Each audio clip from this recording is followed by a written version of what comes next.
मूक साधु और ठग।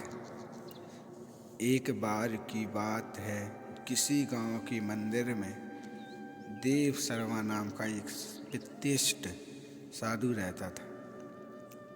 गांव में सभी लोग उनका सम्मान करते थे और उसे अपने भक्तों से दान में तरह तरह के वस्त्र, उपहार, खाद्य सामग्री जैसे और धन मिलते थे। उन वस्त्रों को बेचकर साधु ने काफी धन जमा कर लिया था। साधु कभी किसी पर विश्वास नहीं करता था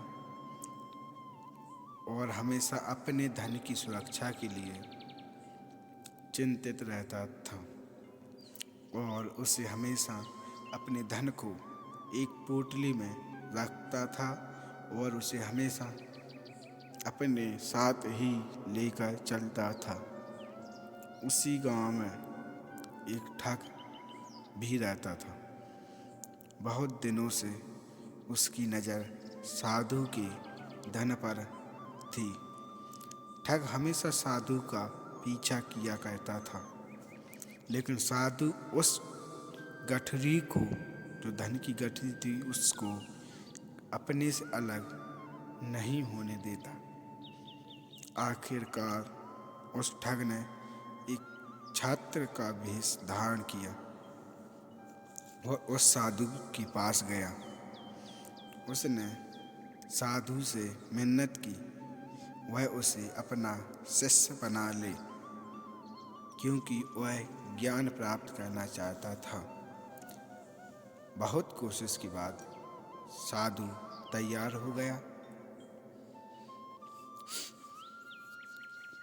और इस तरह से वह ठग साधु के साथ ही मंदिर में रहने लगा।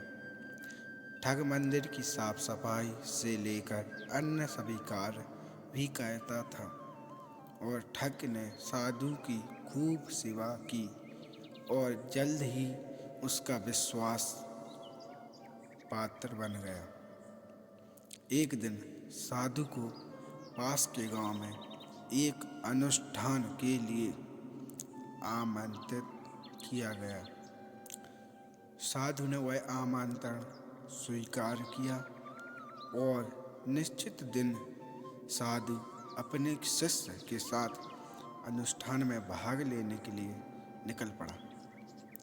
रास्ते में एक नदी पड़ी और साधु ने स्नान करने की इच्छा व्यक्त की। उसने पैसों की गठरी को एक कम्बल के भीतर रखा और नदी के किनारे रख दिया। उसने ठग से सामान की रखवाली करने को कहा और खुद नहाने चला गया। ठग को तो कुछ कब से इसी पल का इंतजार था। जैसे ही साधु ने नदी में डुबकी लगाने गया, वह रुपयों की गठरी लेकर भाग गया।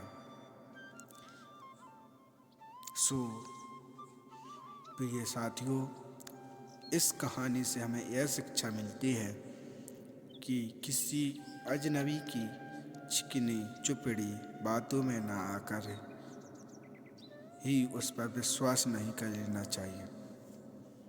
धन्यवाद।